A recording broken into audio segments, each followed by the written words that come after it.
नमस्कार, मेरा नाम ज्ञानेश्वर है और आप देख रहे हैं लाइव सिटीज। सबसे पहले आपको स्वतंत्रता दिवस की शुभकामनाएं। लेकिन आज बिहार की सियासत भी गर्म है।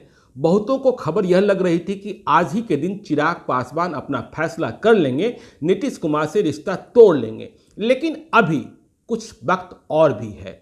लग तो ऐसा ही रहा है कि चिराग पासवान और नीतीश कुमार का रिश्ता अब बना रहने वाला नहीं है। आज चिराग पासवान ने पटना में बड़ी बैठक की। कल शाम को आ गए थे पटना और जैसे ही पटना आए थे, पटना में राजनीतिक हलचल तेज हो गई थी। खबर है कि रात को वे पप्पू यादव से भी मिले थे।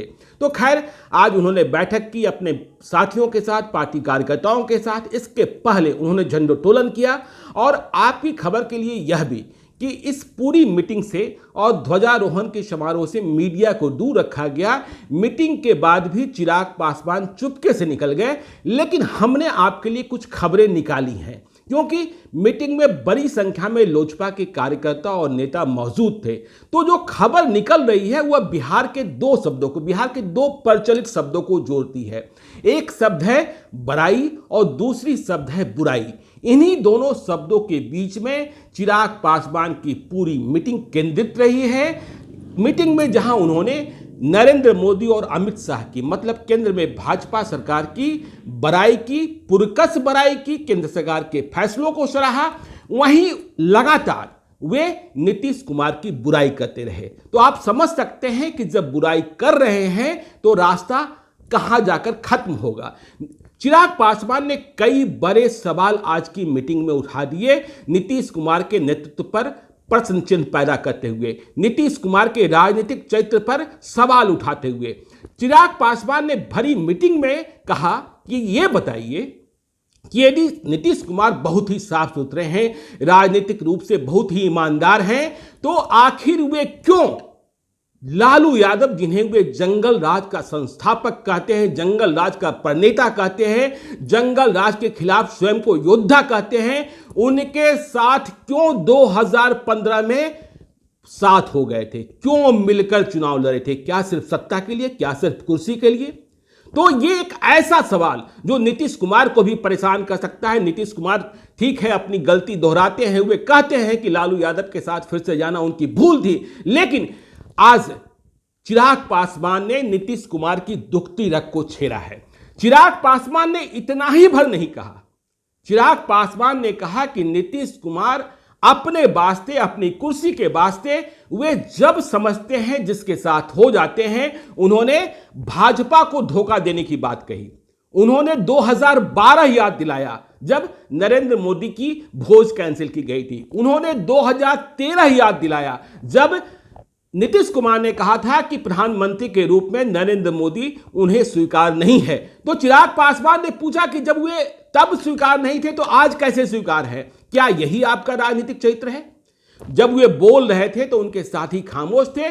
सबों के मन के भीतर है कि चिराग पासवान करने क्या जा रहे हैं। चिराग पासवान इतना भर ही नहीं थमे। वे कह रहे थे कि नीतीश कुमार ने बिहार में 15 वर्षों में किया क्या सिर्फ हम बिजली, सड़क, पानी के मुद्दे पर संतुष्ट हो जाएं?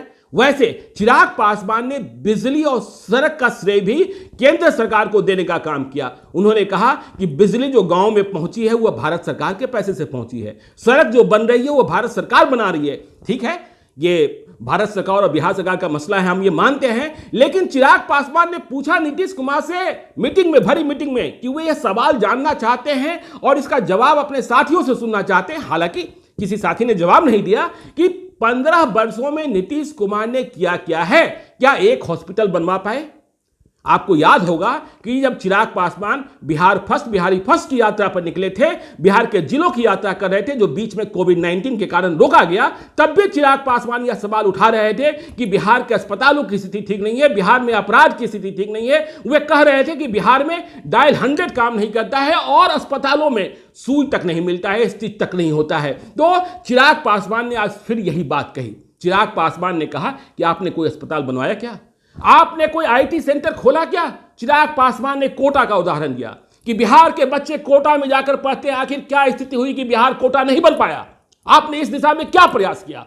तो चिराग पासवान तीखे सवाल नीतीश कुमार से कर रहे हैं, अपने साथियों का विश्वास जीतने की कोशिश कर रहे हैं कि ऐसे तो चिराग पासवान ने अपनी पीड़ा भी बताई जो वो बराबर जाहिर करते रहे हैं कि साल भर से उनकी बातें नहीं सुनी जाती है, उनसे बातचीत नहीं होती है। हालांकि यह दूसरी बात है कि पिछले दिनों जब चिराग पासवान ने संपर्क करने की कोशिश की तो नीतीश कुमार ने उनसे बातचीत की और इस बातचीत के थोड़ी देर बाद ही सुशांत सिंह का मुद्दा सीबीआई को सौंप दिया गया था। लेकिन चिराग पासवान की पीड़ा आज भी सालती रही। चिराग पासवान ने कहा कि देखिए, फैसला लेना है, लेकिन फैसला कैसे लेंगे यह वक्त बताएगा। खबर यह भी आ रही है कि चिराग पासवान कल पार्लियामेंट्री बोर्ड की बैठक कर सकते हैं। पटना में है, लगातार लोगों से मिल रहे हैं, राजनीतिक संवाद हो रहा है, पॉलिटिकल बातचीत हो रही है और नए समीकरण भी गढ़े जाने की कोशिश हो रही है। तो सवाल यह पैदा होता है कि जब सब कुछ इतना हो रहा है तो भाजपा क्या कर रही है? भाजपा क्यों खामोश बैठी है? भाजपा जिसने नीतीश कुमार को बिहार का नेतृत्व माना, जिसने यह कहा कि बिहार में नीतीश कुमार के नेतृत्व में ही चुनाव लड़ा जाएगा, तो आखिर चिराग पासवान ऐसा क्यों बोल रहे हैं? चिराग पासवान तो साफ तौर पर कह रहे हैं कि हम केंद्र में साथ हैं, बिहार में साथ नहीं हैं। तो यह भी सवाल पैदा होता है, क्या बिहार में चिराग पासवान अलग चुनाव लड़ेंगे, एनडीए से अलग हो जाएंगे? देखिए, सीटों की तनातनी है। आपको आज से 2 महीने पहले हमने बताया था, एक महीने पहले हमने बताया था कि नीतीश कुमार चिराग पासवान मतलब लोजपा को 23 से अधिक सीटें देना नहीं चाहते हैं, लेकिन भाजपा चाहती है कि कुछ और अधिक सीटें मिल जाए। लेकिन नीतीश कुमार को इस बात का खतरा है कि चिराग पासवान को अधिक सीटें मिलती हैं और वे एनडीए में बने रहकर अधिक सीटें जीत लेते हैं, तो ऐसी सूरत में सत्ता की चाबी उनके पास हो सकती है और फिर भाजपा खेला कर सकती है। क्योंकि यदि लोजपा एनडीए में बनी रहती है तो यह बात तय है कि दोनों सहयोगी पार्टियां मतलब भाजपा और जदयू को जो मैजिक नंबर है बिहार विधानसभा चुनाव जीतने को, 243 सीटों की बिहार विधानसभा में बहुमत के लिए 122 सीटों की जरूरत पड़ती है, तो दोनों पार्टियों को 122 सीटों पर मतलब भाजपा और जदयू को 122 से कम सीटों पर चुनाव लड़ना होगा, 122 से कम सीटों पर। और ऐसी सूरत में चिराग पासवान के पास सब कुछ होगा। देखिए, जदयू भी समझ रहा है कि चिराग पासवान भटक सकते हैं, चिराग पासवान दूर जा सकते हैं, चिराग पासवान हट सकते हैं, क्योंकि नीतीश कुमार ने यह मान लिया है कि चिराग पासवान के साथ दोस्ती नहीं चलने वाली है। क्योंकि वे बार बार कहते रहे, भाजपा को संवाद देते रहे कि चिराग पासवान को संभालना आपका जिम्मा है, मेरा जिम्मा नहीं है। क्योंकि चिराग पासवान को नीतीश कुमार मानते हैं कि वह भाजपा की सहयोगी है, जदयू की सहयोगी नहीं है। तो ऐसी स्थिति में जदयू का भी प्लान बी चल रहा है। जीतन राम मांझी को जदयू में लाए जाने की बात चल रही है। अब यह देखने वाली बात होगी कि जीतन राम मांझी का समझौता होता है गठबंधन में, गठबंधन बनता है, या जीतन राम मांझी की पार्टी का विलय होता है। जीतन राम मांझी की पार्टी में बहुत कुछ बचा नहीं है।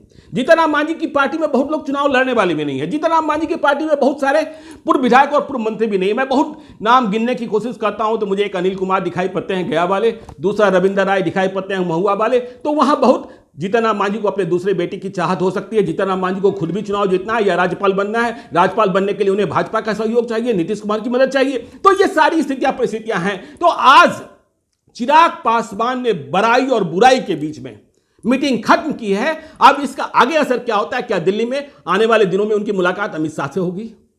अमित शाह अभी अस्पताल से छूटे हैं लेकिन होम आइसोलेशन में हैं। अमित शाह से मुलाकात होती है तो क्या फैसला होता है, यह देखे जाने वाली बात होगी। आप देखते रहिए लाइव सीरीज को।